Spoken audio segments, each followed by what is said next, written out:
অনেক দিন পর এত মজার বাংলা খাবার খেলাম, তাও আবার এমন একটা পরিবেশে বসে যেখানে পুরো ইন্টেরিয়ারটাই বাংলাদেশি কালচার থেকে ইন্সপায়ার্ড।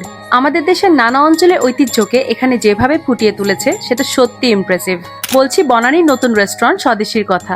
বাংলা খাবার মানেই তো হরেক রকম ভর্তা আর ডাল, তাই শুরু করলাম 5 রকম ভর্তা দিয়ে। বেগুন ভর্তা, ডিম ভর্তা, টাকি মাছের ভর্তা, ইলিশ মাছের লেজ ভর্তা আর লইট্টা শুটকি ভুনা। প্রতিটাই খুব মজার ছিল আর পরিমাণটাও দুইজনের জন্য যথেষ্ট। ভাতের সঙ্গে এই ভর্তাগুলো আর ঘন ডাল থাকলে অনেস্টলি আর কিছুই লাগে না।